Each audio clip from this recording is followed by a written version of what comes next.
more folks muted. Okay, good evening. And I'm Deb Lubis, GFWC Florida Communications and PR. I can't hear anybody.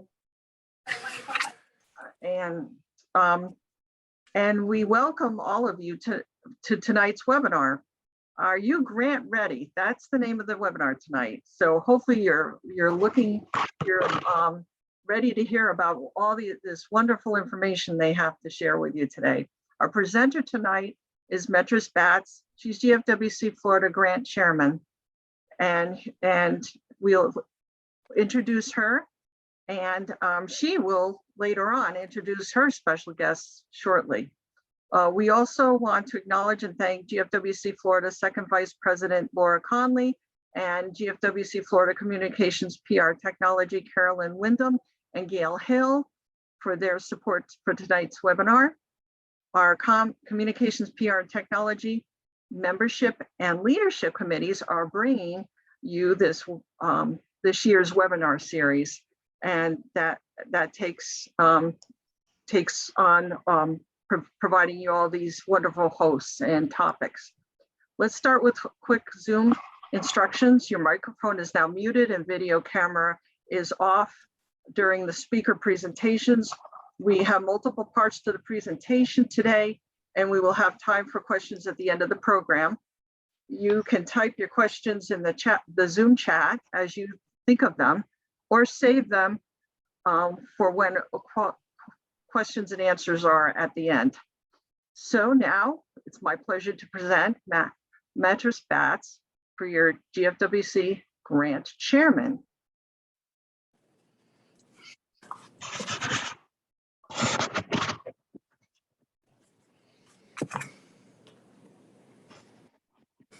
Metris, are you on?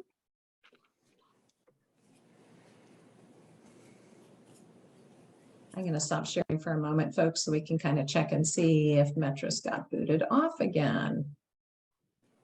Your grant chairperson, my co-chair is Maria Kelman, but she will be with us virtually. She recorded her presentation. Elaine Basinger, who is the previous grants chairperson from 2022, and Vanessa, the Sisters of Service past president. The purpose of this webinar tonight is to ensure that clubs are organized, coordinated, and prepared to apply for grants. The objective is to understand the importance of being grant ready, to learn how to assess club readiness for grants, and identify areas for improvement and develop an action plan.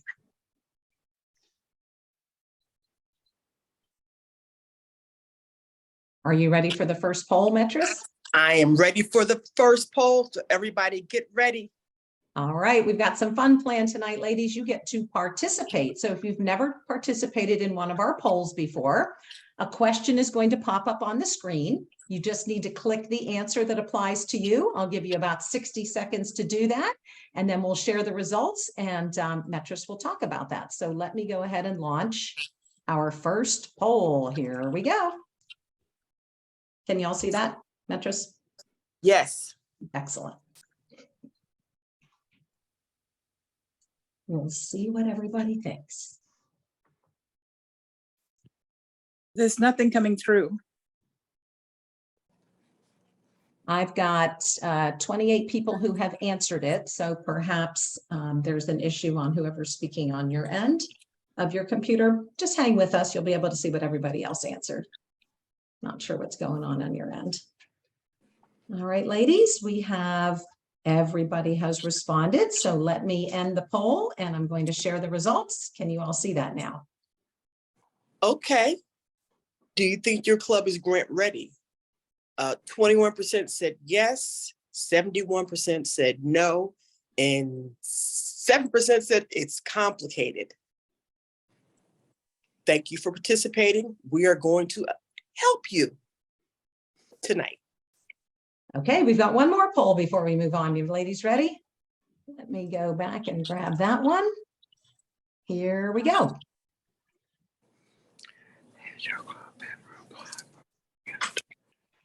Deb, it sounds like somebody may need to be muted.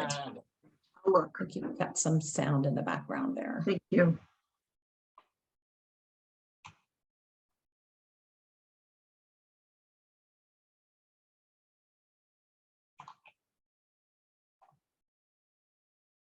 Give you about 15 more seconds to answer here. And then we'll share the results. All right, here we go. And here are the results. Has your club ever applied for a grant? 59% said yes, 22% said no, and 19% said not sure. Okay. All right, you ready for your slides again, or do you want me to go right into the video of Myrea? Let's go into the video of Myrea. Myarea's video is what is grant readiness? She's going to give a great overview, and then we're going to follow up and be the backup support to explain what she talked about. All right, so ladies, this video is a little bit on the softer side. I'm going to try to crank up my volume as best I can. If you're having trouble hearing it, try to turn up the volume on your own computer or tablet or whatever you're listening on, okay? And we will also send a link to this video just in case you do have trouble hearing it, but here we go.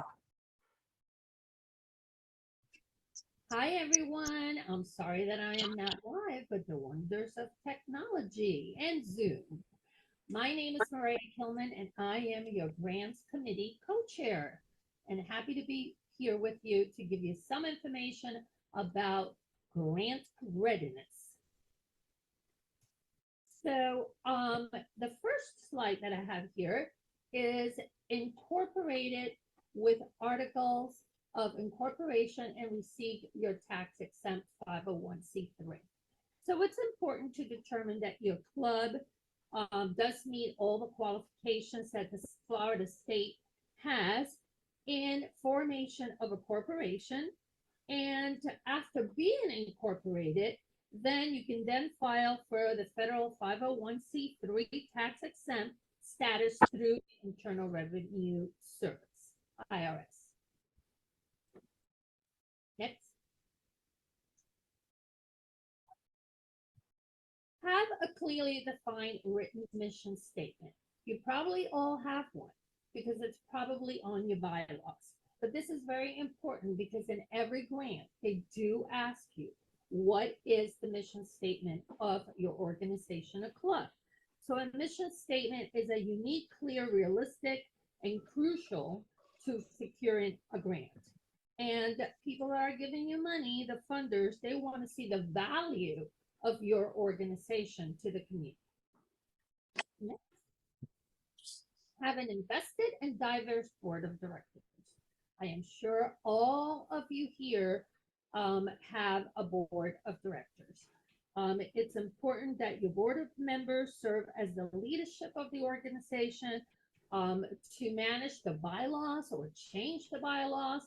The funders and the grant people want to make sure that you have a diverse board of directors that are making the financial decisions, all of your projects decisions within that board. And of course, having community support is also important in applying for grants, particularly when it comes to a nonprofit. Next. Demonstrate organizational credibility and competency. So a successful grant application must convince the funders that your organization has the proper expertise to implement the program that you're asking for. So they want to make sure that you have a track record. So it's important to really document anything that you have done in the past, even if it didn't require a grant that you used your own money for or your own budgeting, but you have it all written down that you could give it as an example. A lot of grants do require examples of what you have already done successfully. Next. Be established in the community with formal and informal partnerships. I am sure that every club here has done community projects, either with your town, with another club, with or other nonprofit organizations like March of Dimes or the Arthritis Foundation, anything like that. It's important that you have records of what your projects have been with all these other partnerships. Yes. Have strong organizational capacity. This means that you do have the internal volunteers to actually put out those and implement in those projects. So let's say that you apply for a grant. Let's say they apply for a grant, and I think Laura's club applying for a grant for education, and they distributed 5,000 books. Do you have the volunteers to actually gather those books, collect those books, bring them out, take them and distribute? I think she partnered with school programs, after school programs. So all that have to be specific and see who is doing that. Do you have a chairman that is going to be your grant chair that are going to, she's going to get all these volunteers together to be able to meet that project successfully. Next. Maintain a reliable data demonstrating a specific need within the community.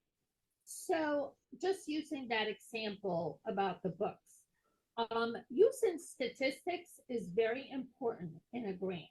So I believe in Laura's club, when they got this grant for the 5,000 books, she used the literacy statistics within her county or within her city. So it's important that when you are looking to apply for a grant, gather your statistics. If it's something to do with births, let's say you want to go to a hospital or a NICU to give bags to babies, to mothers with babies. Do you have March of Dimes statistics? Using statistics from, looking it up in Google is important, and it gives you the reliable data to ask for the specific need of that specific project. Next. Have SMART objectives. So SMART is the word that I think everybody in my job, they use it all the time, even to evaluate me. So SMART means specific, measurable, actionable, realistic, and time-bound objectives. And you see this a lot in the applications. You see this a lot in any other kind of other projects. And what it means is the project specific? You need to be very short and specific on what the project is. Is it measurable? Because it would be great to do a lot of projects, but if you cannot measure it, like just in the example, I just told you there were 5,000 books. So 5,000 books distributed to how many children from how many after school programs, how many schools were impacted. So this is all how you define measurable. Actionable, are you able to actually implement and do the actions that are needed to complete that project? Realistic, yeah, we can't go to the moon. Is it realistic? And of course, time bound. Every grant has a time. Is it a 1-year grant? Is it a 2-year grant?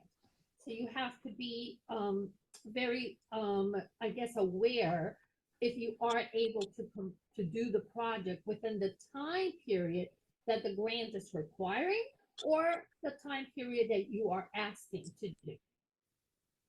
Next. A strong financial strategy with appropriate tracking measures in place. Well, this is just having a well-developed fundraising strategy for the funds, and of course, including all of your financials. No one wants to give you money if you cannot keep your own money within a reasonable plan. So do you have a budget committee? Does the club have a budget committee?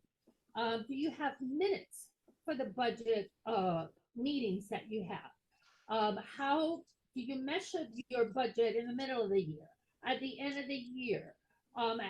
Is your budget included along with your financial records at the end, like whenever your year to year goes? In our club, our year is May to May. So we have a budget from May to May. And we look at the budget to start the year, and then we look at the budget, what we spent and whether we were over or not. This is very important because no one, not a grant, the grant people on the funders do not want to give out grants if you don't have your own financial house in your club that's being successful. Next. Adequate internal support when it comes to reporting. Very important to really plan ahead when you're actually getting grant ready on who, again, I mentioned before, who is going to be in charge of that grant. Sometimes the grant, if you do get the grant, they want what they call an interim report. So you need to keep all your statistics and everything that's going. They might need an interim report, and of course, at the end, any grant funder they're going to give you money. They want to know exactly how that money was used. So it's very important to report and keep reporting records all throughout that time period. And of course, at the end, when you do have the final grant report. Next. Recent tax returns 990. It is a requirement of every grant that they're going to ask you for copies of your tax returns. Every club there are different kinds of 990 depending on how much money you function with. There's a 990 EC form, and I believe there's like 3 or 4 different 990s, but every club has to do a 990, whether, with your accountant or your financial advisor, whoever does your taxes.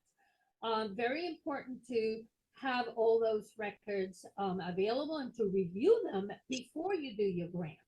And I just want to mention that if you do go 3 years without filing your 990, you are at risk of losing your 501c3. Last but not least, just wanted to throw out some of the kind of terminology that is out there for grants. EIN number is employee identification number. That is the number that you're going to get in a formal paper from the IRS. That is your employee identification number that you're going to use throughout. You never change that number once they give it to you at 501c3. If you are applying for federal grants, you do have to register in a website called the grants.gov or the SAM and SAM.gov. Just federal grants are different than state grants or that county grants. Have a DUNS number. DUNS means a data universal numbering system, and that is given to you once you apply to that grants.gov and SAM.gov. And an additional requirement will be request for proposal or request for application. It's called an RFP or RFA. I want to encourage you to get in the email list of your county, like my club, Dade County, Miami-Dade.gov. A lot of counties and of course the state, they put out these emails of available grants. My daughter works for a nonprofit also that has to deal with the arts. So she's always looking for RFPs that are going to give money for music, theater, because that's what they do in that nonprofit. So really encourage you to look out and see what's out there, because it will be public. And then you can look for RFPs, which means the request for proposal, and it will give you what the qualifications are that you need to do for that proposal. Because at first you do need to do a letter of proposal before they actually accept for you to do the application for the grant. And request for application is kind of the same thing. It's just another terminology, RFA. So that's it for my presentation. And if you have other questions, Metris will be live at the end of the presentation.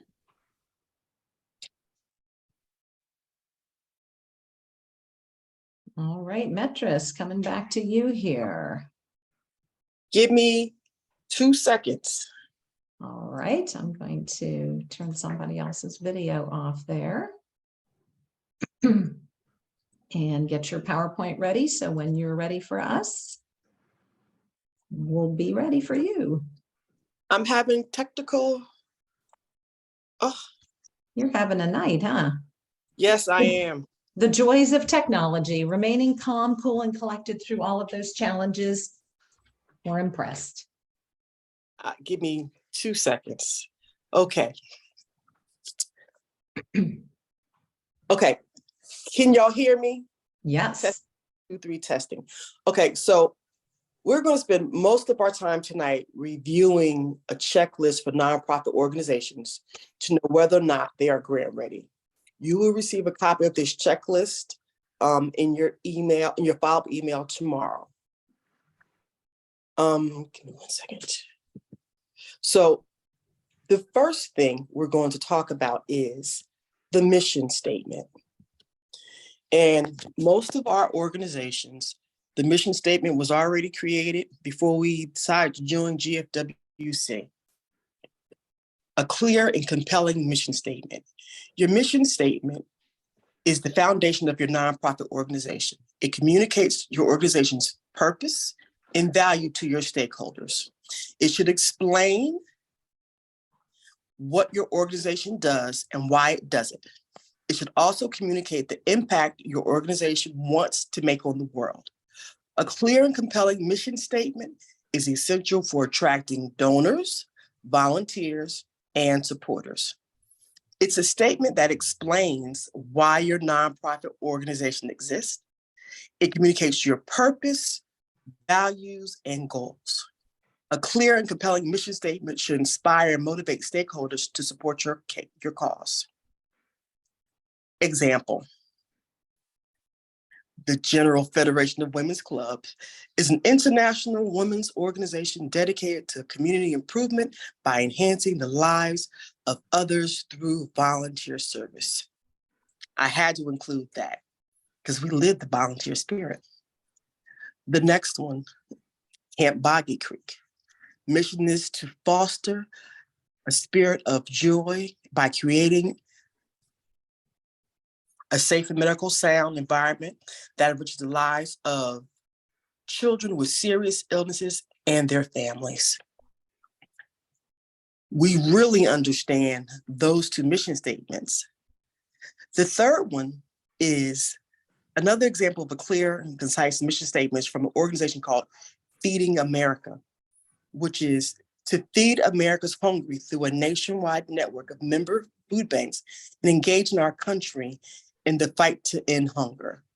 This mission statement is concise, using only a sentence to convey the organization's purpose, and it clearly communicates the impact that they aim to achieve, which is to feed America's hungry.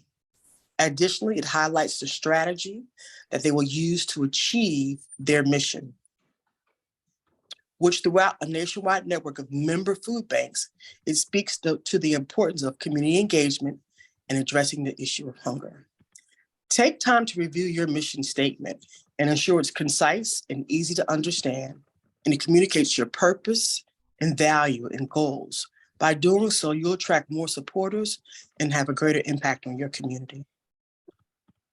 Okay, I think we've got a couple polls now, don't we, Mattress? Would you like me to go ahead and share those next? Yes, it's almost like truth or dare. Yes, please do. All right, let me grab this one first.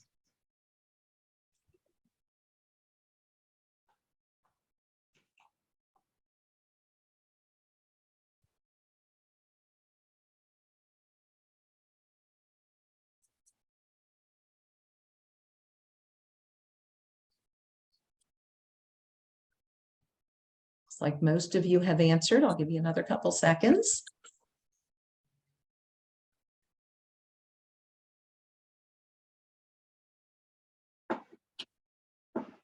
All right, let's go ahead and share the results. And there you go, Metris. Okay, does your club have a mission statement? 80% said yes, 7% said no, and 13% said not sure. Awesome. That's pretty good. You probably see it and know it, but don't know it for sure. But we're going to make sure that we all know the mission statement for each of our clubs. All right, here comes the next poll. You ready?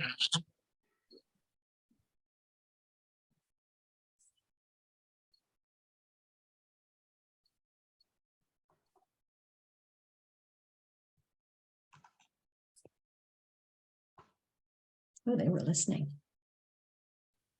You're going to be proud, Metris. Good.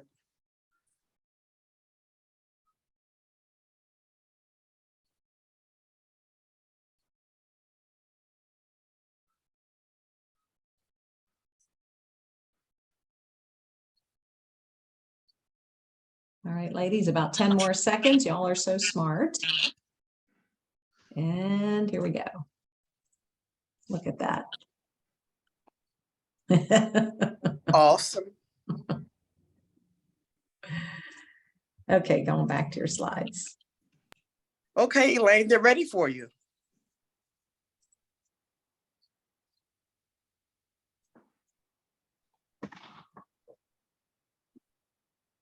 Elaine, you're probably going to need to unmute and turn your camera on for us.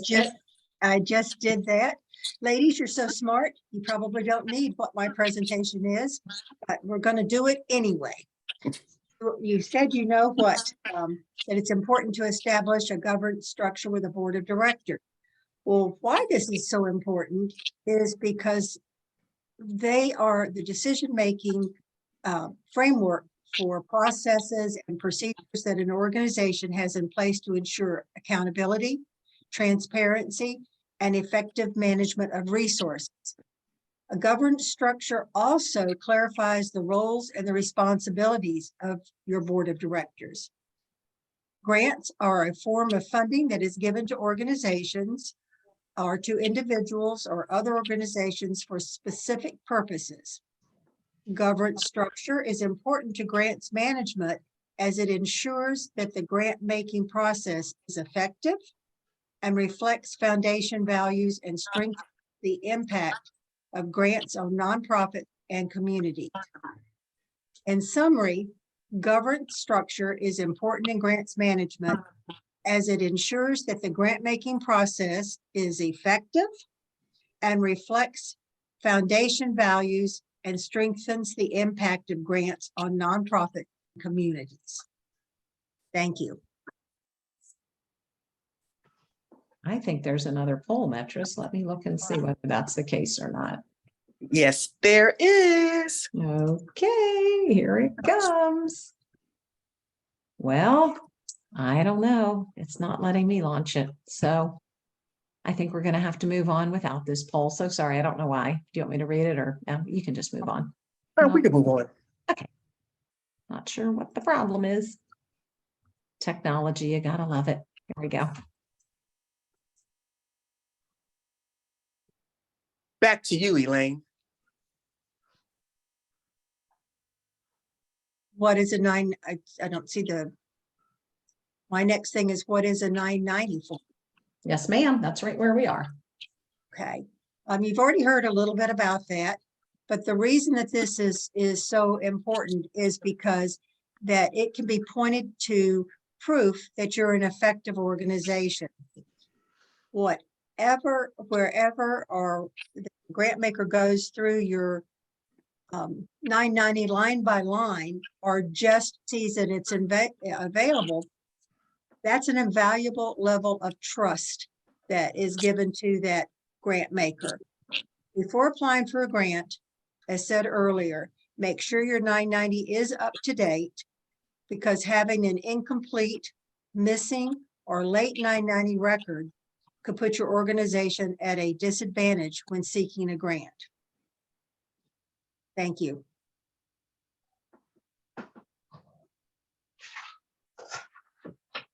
Thanks, Elaine. Mm-hmm. So now to the real fun stuff. Financial statements. Financial statements for the past 2 years. By applying for a grant, it is important to provide financial statements that demonstrate your organization's financial stability and accountability. The grant provider may request financial statements for the past 2 years to evaluate your organization's financial health. Generally accepted accounting principles, or GAAP. Your financial statements for the past 2 fiscal years are typically required for grant applications. These statements may include a balance sheet, an income statement, statement of cash flow, and footnotes to the financial statements. Footnotes mean little captions to explain how and why money was spent. Financial statements provide transparency and accountability to grant providers, ensuring that the grant funds are used effectively and efficiently. They also help your organization to track progress, identify areas for improvement, and make informed financial decisions. Providing financial statements for the past 2 years is a critical component of the grant application process. By demonstrating financial stability and accountability, your organization can increase its chances to receive grant funding. Disclaimer: work with a certified public accountant, a CPA, or a financial professional to prepare your financial statements. And if your organization is using QuickBooks, there's QuickBooks for nonprofit organizations that is different from the regular QuickBooks.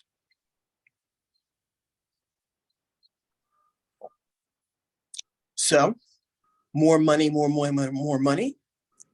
A detailed organizational budget for the upcoming year. I have an example. In this example, the GFWC Women Clubs relies on membership dues, fundraising events, and donations to support community services projects, leadership development and training and club operations. The organizational plan allocates $20,000 to community service projects, $5,000 to leadership development and training, $3,000 to meeting expenses, and $2,000 to the club website and communication expenses, $5,000 to administrative expenses, and $10,000 to fundraising expenses. After subtracting expenses from revenue, the organization expects to have a net of $15,000, which can be used to support future projects and initiatives. Again, this is just an example. Each nonprofit's budget will be unique to its own mission, goals, and operations. However, this example demonstrates the importance of carefully planning and allocating resources to ensure that a nonprofit's programs and services are sustainable and effective. This template is for a direct service nonprofit that would have staff that would deliver the programs and services. It's a detailed and will be a template that funders will look for. I want y'all to take a moment and look at that. This is an example of an operational budget for a direct service organization that lists the current year's budget and the current year to date actual. It also includes the previous year's budget and the previous year's actual.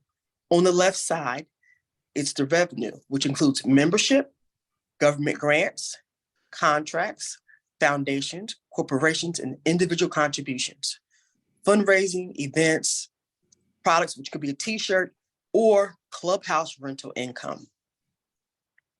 It also lists expenses.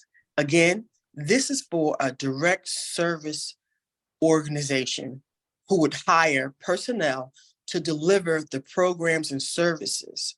So you'll need to include a line item for salaries and benefits, also including travel, office supplies, and equipment. There's some items in red that may be other expenses. So if you were doing this, you would take out that line item and put the one specific to your organization.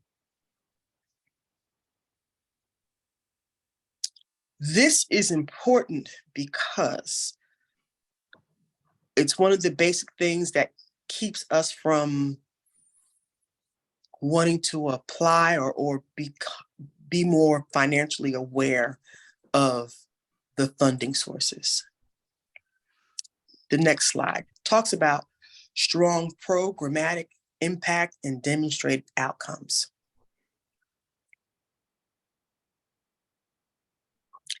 What did you do?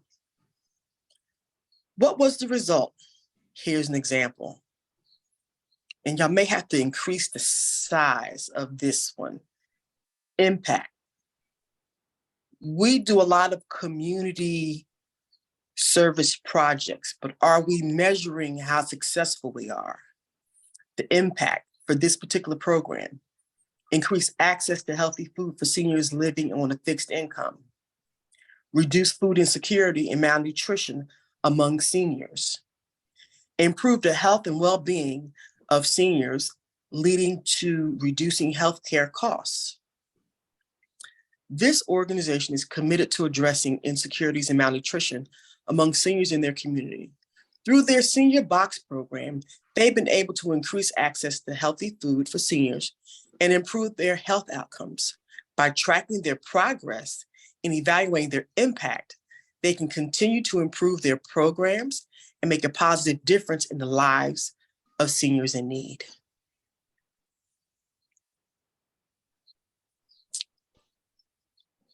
The next slide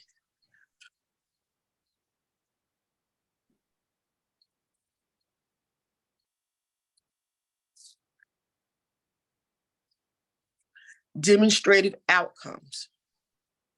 What did you do? What was the result? Did you increase it to scalability? Did you increase access? Did you reduce their problem? How did you help the situation? And what was the outcome? How many people did you serve? Did you increase the numbers? Did you help more people this year than you did last year? How many children did you read to? What problem did you address? What impact did you have on the community? So this next slide it has an example of impact, outcomes, and method of evaluation. What were your methods of evaluation? How do you know the impact and the outcome? Did you conduct a survey? Did you interview the people? Did you mix apples and oranges? All this needs to be addressed when you are identifying the impact that your program has on the community. The next slide, a well-defined target population and clear goals for serving them. A well-defined target population. Let's talk about the importance of a well-defined target population and clear goals for serving them. Whether you're running a business, a nonprofit organization, or any other type of venture, understanding your target population and your goals is critical for your success. Let's start with the target population. Who are the people you are trying to serve? It is important to have a clear understanding of your target population so you can tailor your products or services or programs to meet their needs. To define your target population, ask yourself these questions. Who are they? What are their demographics? What are their needs, wants, and preferences? What motivates them? What challenges do they face? By answering these questions, you can create a detailed profile of your target population and use it to guide your decision-making. Now let's talk a little more about clear goals. What are you trying to achieve? What outcomes do you want to see? It is important to have a clear, measurable goals that are aligned with the mission and vision of your organization. Maria spoke about this in her presentation, and it is definitely worth repeating. To set clear goals, start by defining your mission and your vision, then identify specific, measurable, achievable, relevant, and time-bound goals. that will help you achieve your mission and your vision. Making sure your goals are aligned with your target population and that you have the resources and capabilities to achieve them. In conclusion, a well-defined target population and clear goals are essential for the success in any venture. By understanding who you serve and setting clear goals, you can tailor your products and services. You can adapt and change to meet the needs and achieve your mission and vision. Elaine, back to you.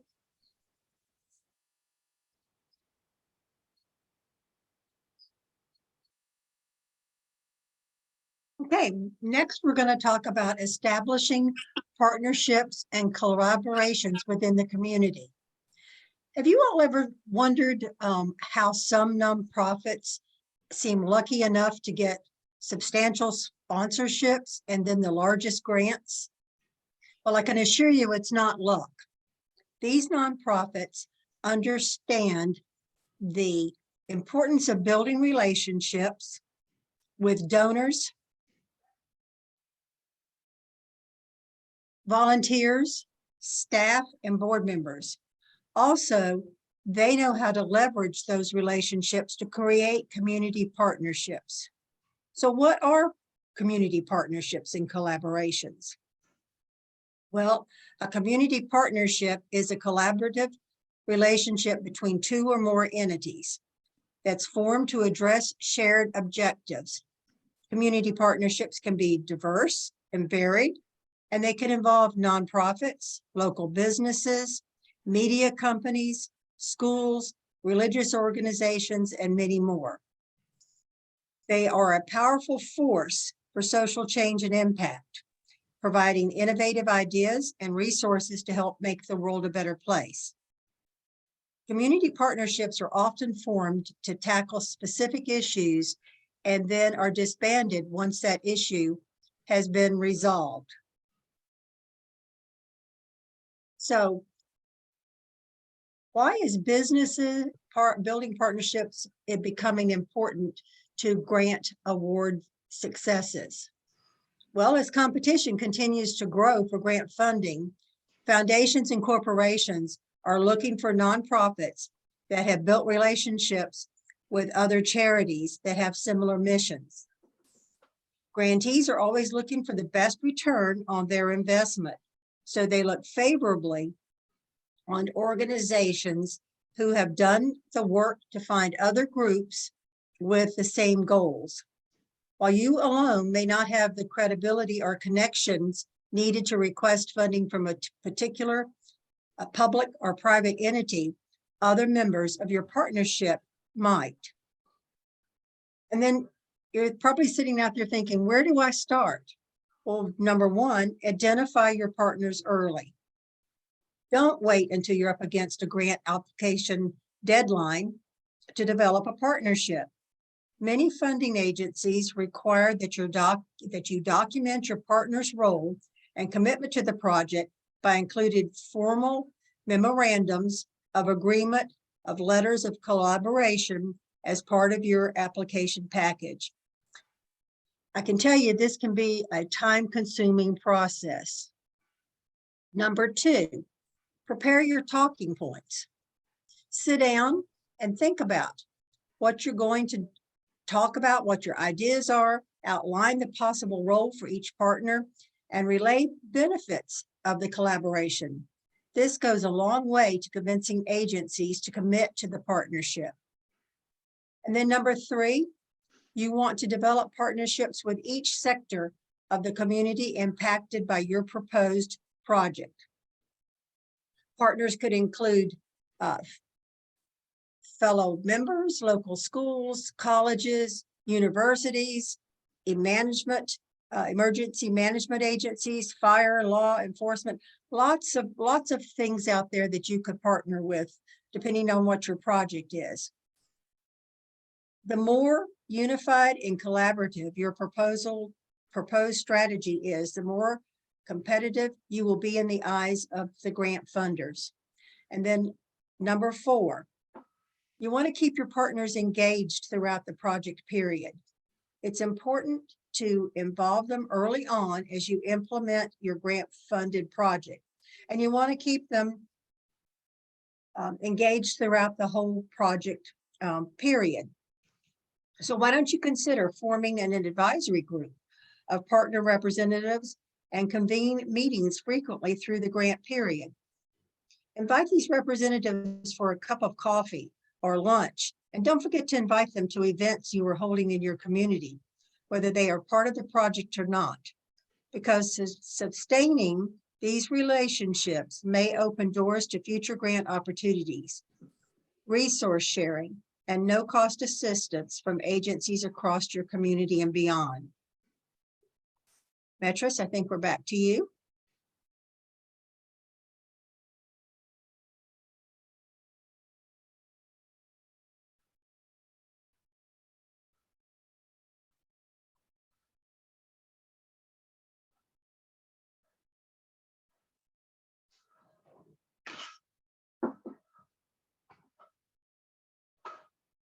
I actually think Vanessa is up next. Vanessa, I think you're on, aren't you?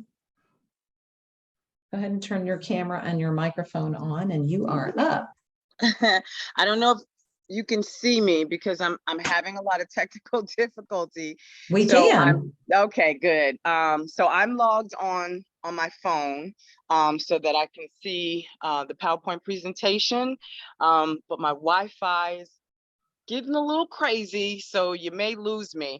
But since I'm at the tail end and all of the meat and potatoes has been presented, I'm okay if you guys lose me. So good evening, everyone. And I'm going to talk to you about a couple of things. The first thing is effective marketing and outreach strategies to attract donors and volunteers. And as it relates to grant readiness, marketing and outreach strategies are just strategies to get the word out about your club as to what you're doing, how you're going about doing it, the people that you affect, the outcomes from the previous year, and it's just telling the story of how you're doing it all to see if people who are interested in being a part of that or giving you money via the grant are excited about doing it. So you have to find a way to effectively tell your story. And that's all really a marketing strategy is. It is getting your brand out there. Your president normally serves as the face of your brand, but everybody has a role to play as a member of your club. So the first thing is to form connections through visual storytelling. And for the most part, everyone in GFWC is utilizing the tools for effective marketing strategies. And that's just social media, you know, your Facebook page, your Instagram, your Twitter, your website. All of that plays a role in your marketing strategy. Before you apply for a grant, it is imperative that you use some form of visual storytelling. If you don't have the capacity to create a website, use Facebook. Use the Google web page. They give you one page, plain and simple. You can put all the pictures in the world out there that tells your story. And the funding agency will verify that you're actually doing what you say that you're going to do when you apply for this grant. So it's real important that you get yourself out there, whether it's posting every day, tweeting every day, Instagramming every day. Tell your story. Don't let them go to your Facebook page and you haven't posted anything since last December. Doesn't look good, okay? People donate and volunteer when they feel that they have a connection to the cause. The only way they know that this would be a good fit for them to volunteer is tell your story. So just bear that in mind. It's not just for grant funding. You need volunteers. You need more people to support your cause other than your membership, okay? Again, use social media, Facebook, Instagram, Twitter, LinkedIn, to post pictures, videos, and announcement. Anything and everything you do. If you're having bingo to raise money, to continue your community service, put it out there. It tells your story. Create a web page that can be easily updated weekly to include a monthly newsletter focusing on community service activities. This is real important. If you have someone within your club that can do it, by all means, milk that for everything it's worth. If not, you can pay someone $50 a month to update your website. So bear that in mind when you're thinking about ways to create your marketing strategy. All right. 1 second. Computer acting up.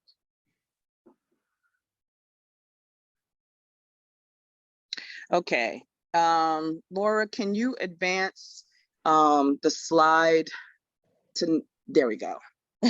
Because my number 10 is not showing up on my, there we go. All right.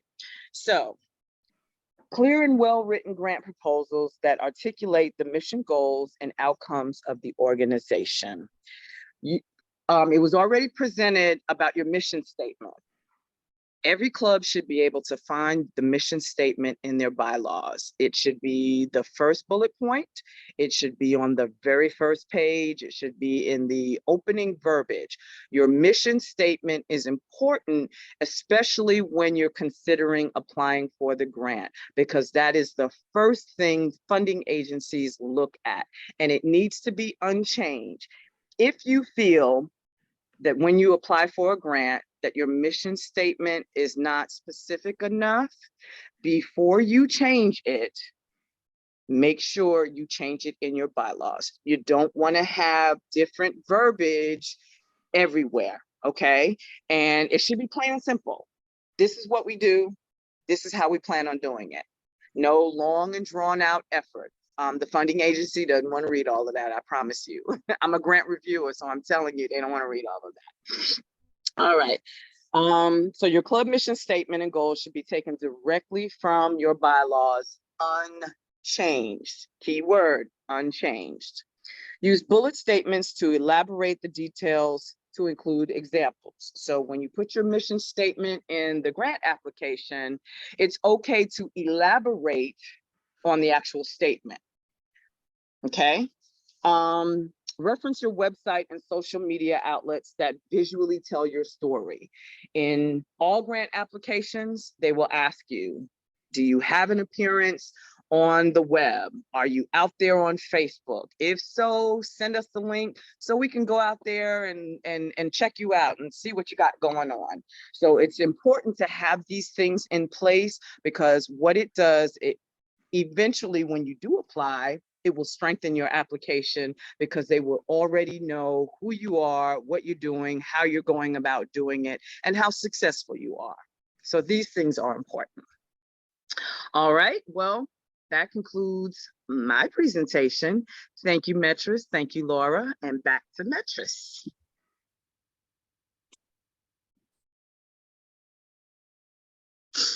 Actually, I think it's back to me, right, Metris? Oh. Thank Sorry you, about thank that. you, thank you, thank you, thank you. Absolutely. So thank you, Metris, Myrea, Elaine, and Vanessa. That was super informative. And before we open the floor for questions, Metris, I think you want us to run through the poll questions again, right? To see if anybody has a different answer this time around. So let us start with I do. poll number 1. I don't know if it's going to let me do this. We were kind of experimenting on this, and it says that we already asked it. So I think we're going to have to scrap that little strategy. Sorry, ladies. Moving on the fly here. Now we learned something. We can't ask the polls a second time unless Laura enters them a second time. Sorry, guys. So So Metris, are you and your team ready to take questions? So let me jump in, Laura. The reason in the at the end so we could measure. Okay, go ahead. Questions away. Yeah, you're really breaking up, Metros. Hopefully everybody can hear you better than I can.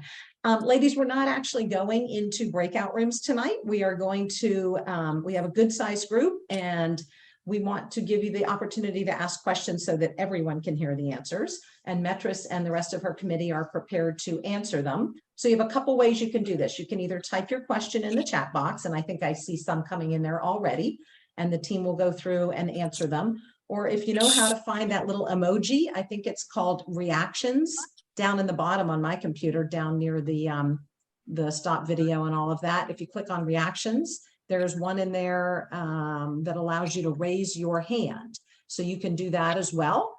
And the ladies will be able to see who has their hand raised. So Metros, I'm going to turn it over to you and your team to. So there's two things. Questions. I'm going to let Elaine answer one of the questions because Susan asked, where do we find grants? And the other question was, I would also like to know where you can find relevant grants. This is a suggestion list.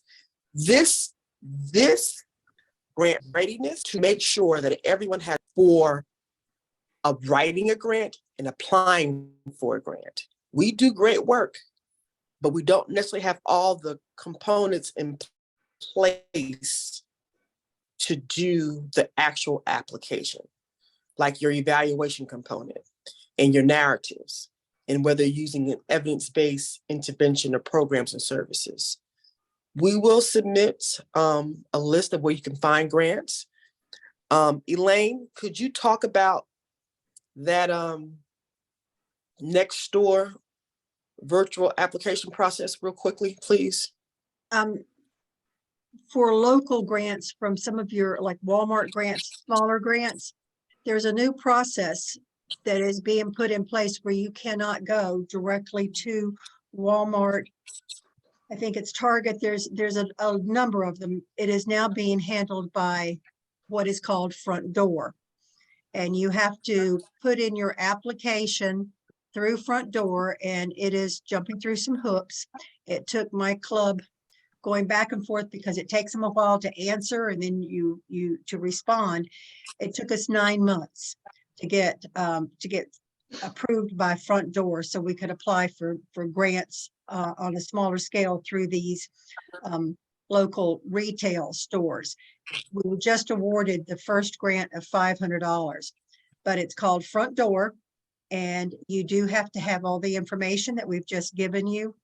And I would suggest if you're interested in doing that, because again, like I said, no longer can you go directly to the store or directly to Walmart or any of those other places to apply for those grants.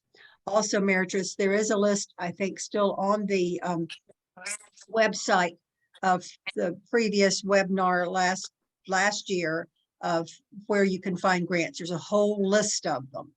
So I think if she goes, is that not still correct? That's I correct. believe, yeah, it's in the member center still, yeah. Yeah, it's still there. So when you'll find out when you go to click Also, to do Walmart, you cannot go through it. It will come up Front Door. You have to do that. Joyce Right. Powell has So- her hand up, Metros, when you're ready. Yes, please ask away. Hi, yes, I'm wondering, how much time, or do you have a committee, or do you have a specific person that kind of handles it in order to determine A, what you want the grant for, and B, how the grant is going to be implemented? Is that directed to me Excellent or question. or to Mary? Excellent question. Do you want me to answer what we do in our club, Meritress? Vanessa, would you like to answer that question? Because I can. Okay, you- repeat the question one more time. I'm sorry. I was responding to something on the chat. Can you? I was just asking if you have an actual committee. Okay, so let me say this. I'm going to jump in. The question was, how do you, what's the implementation process when you're going to apply for grants? Do you have a committee? who's involved. So it is recommended that your club have a committee that is responsible for tracking and applying for the grants, because you need to keep a track of it. Because when you apply for grants, you have to do the reporting process and documentation. So it definitely needs to be a committed, dedicated group of people or persons who are going to be on that grants committee, because there's the research, there's making sure you're eligible for the grant, there's making sure that your programs and services are aligned with the funder, and your documentation, and then the evidence. Does that answer some of your question? It does. I'm just wondering how you determine which programs, but I can understand it would be different for every club. So But this is, if you have a small club, it sounds like it's a tremendous amount of work. And I don't know if you could get people that would be that dedicated to that amount of work, but it may not be. so let me say this. The wonderful thing about GFWC Florida, I'm the grants chairperson, but I'm also the fundraising chairperson. And I read all the fundraising reports, and we do an amazing job raising money and doing programming, but it's one-off. We have several organizations that have direct service programs where there's a start and a finish and you're measuring impact. One organization has a dental clinic. Another organization does tutoring. So you have to look at naturally what your club does naturally and look for the grants that are low-hanging fruit. Because one of the things that we're going to have to learn is that all of our genius and all of our sunshine in a box. We do the work, but are we right now documenting the work that we do? Even if your club only has 10 people and you're doing fundraising and you're reading to the kids and you have your programs and everything, those 8 people are still responsible to document what you and the impact that they have. Memphis, So you're I breaking up a little bit. purposely wanted to focus on grant readiness before our infrastructure. Okay, I'm to answer that question because that's a very important question. It's a slow and steady process. You should have a committee and you should have the executive board bring it up at a meeting to identify the committee to decide what programs you're going to use to apply for. Thank you. Vanessa had her hand up, but then it went down. Vanessa, are you still trying to speak? Well, I just wanted to add to what Metris was saying in regards to who decides. If you find a grant, if you see an announcement for a grant and you're interested in it, even if you don't already have a program in place, but you think that your club is capable of carrying out the activities, you can do the after effect thing. You see the grant, you want to apply, then you go back to your club, you let them know this is what we want to do, and then you put a committee in place. So it's great to have a committee in place before you apply for the grant, but if you're interested in a grant, never let that be a hindrance for you applying, because grant amounts range from $500 to over $100,000. And we applied for a grant in our very first year, like 2 months after we got federated. So this webinar is to help you to become prepared to apply for a grant. But again, don't let it be so overwhelming that you think, oh, well, we're not ready. You can always get ready if you're interested in applying for the grant, because grant money It's free money, but you just got to make sure you're capable and ready to do the work. Thanks, Vanessa. Metris, did you see the message from Belinda? I know she is a grant writer as well. Did you see that in the chat? Yes, yes, yes, and yes. And Belinda asked, she said, can you emphasize the importance of having capacity support grants? Metris, you're breaking up again. Evaluations, someone to manage.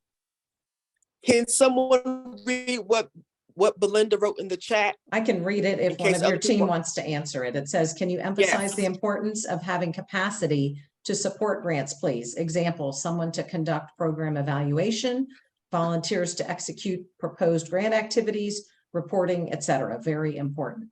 Maybe Vanessa or Elaine, if either one of you could answer that, since I think we're having trouble understanding Metris, unfortunately. Okay, so you find a grant, you're interested in applying, you go back to your club decides they want to do that. You create a committee from the club members who have an expertise that can ensure that the grant can be carried out. And one person should be assigned to each task. Your president, your vice president, your treasurer, all of them play a key role in grant writing, because if you only dedicate one person to do it, and then that person is not available, then, and you get the grant, you still have to carry out what you said you were going to do.